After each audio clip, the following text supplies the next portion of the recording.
साथियों, मैं विवेक दुबे हाजिर हूँ एक बार फिर से। और स्क्रीन पर जो आप आदेश देख रहे हैं वह छत्तीसगढ़ शासन के सामान्य प्रशासन विभाग का एक महत्वपूर्ण आदेश है, जो कि शासन के समस्त विभागों के अध्यक्षों को, संभागीय आयुक्तों को, विभागाध्यक्षों को, जिलाध्यक्षों को और समस्त सीईओ को निर्देशित करते हुए जारी किया गया है, जो कि उच्च न्यायालय के एक प्रकरण से जुड़ा हुआ है, जिसमें छत्तीसगढ़ दिव्यांग सेवा संघ द्वारा याचिका दायर करते हुए यह कहा गया था कि छत्तीसगढ़ में बहुत से ऐसे लोग हैं जो फर्जी दिव्यांगता प्रमाण पत्र बनाकर, जो वाजिब लोग हैं, जिनका हक है, जो वास्तव में दिव्यांग है, उनके हक को छीन रहे हैं। और इसमें जो हाई कोर्ट का निर्णय आया है उसी के परिप्रेक्ष्य में अब विभाग की तरफ से, सामान्य प्रशासन विभाग की तरफ से यह कड़ा पत्र जारी किया गया है। और इसमें यह कहा गया है कि 1 जनवरी 2019 के पश्चात नियुक्त, यानी जिनकी नियुक्ति बाद में हुई है 1 जनवरी 2019 के बाद, ऐसे समस्त दिव्यांग शासकीय सेवक के दिव्यांगता प्रमाण पत्र की जांच मेडिकल बोर्ड से कराई जानी है। और जिनकी हो चुकी है उनको छोड़कर, जिनका नियुक्ति के समय जो सर्टिफिकेट है वो मेडिकल बोर्ड से जांच नहीं कराया गया है, उन्हें अब मेडिकल बोर्ड के समक्ष उपस्थित कराया जाएगा और अभ्यर्थी की अब मेडिकल बोर्ड से जांच होगी। और उसके बाद जो भी कार्रवाई होगी उससे विभाग के अधिकारियों को समाज कल्याण संचालनालय को अवगत भी कराना होगा। असल में अभी विभागों में, अलग अलग विभागों में रिक्त पदों पर भर्ती की कार्यवाही भी चल रही है। और इसे देखते हुए अब यह भी किया जाएगा कि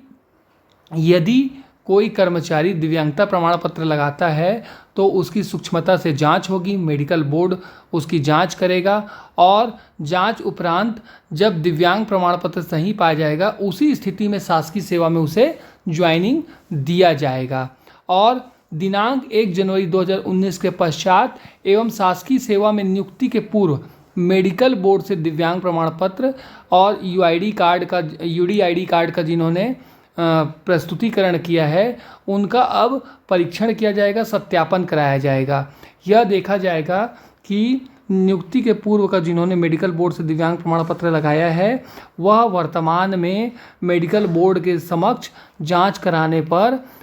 दिव्यांग घोषित होते हैं कि नहीं होते हैं, क्योंकि व्यक्ति अपनी सुविधा के अनुसार मेडिकल बोर्ड का प्रमाण पत्र लगाता है। ऐसे में अब उसकी पुनः मेडिकल बोर्ड से जांच कराने का आदेश सरकार द्वारा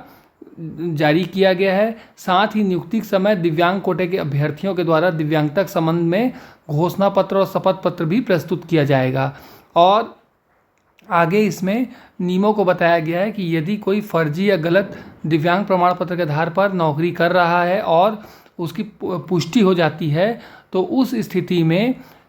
नियम यह है कि जो कोई कपट पूर्व संदर्भित दिव्यांगजनों के लिए आश्रित किसी फायदे को लेता है या लेने का प्रयास करता है तो वह कारावास से जिसकी अवधि 2 वर्ष तक हो सकेगी, या जुर्माने से जो 1 लाख रुपए तक का हो सकेगा, या दोनों से दंडनीय होगा। तो दिव्यांगजनों के हित के लिए यह भी अधिनियम बना हुआ है कि यदि कोई गलत तरीके से उनको जो सुविधाएं मिलनी है उसको हासिल कर लेता है, यानी उसकी नौकरी को हासिल कर लेता है, तो उस स्थिति में या तो उन्हें 2 वर्ष का कारावास मिलेगा या फिर 1 लाख रुपए तक का जुर्माना होगा, या हो सकता है कि दोनों ही प्रकार के दंड उसे मिल जाएं। तो कड़े कानून हैं। इसे देखते हुए अब 15 दिवस के भीतर अधिकारी जो हैं वे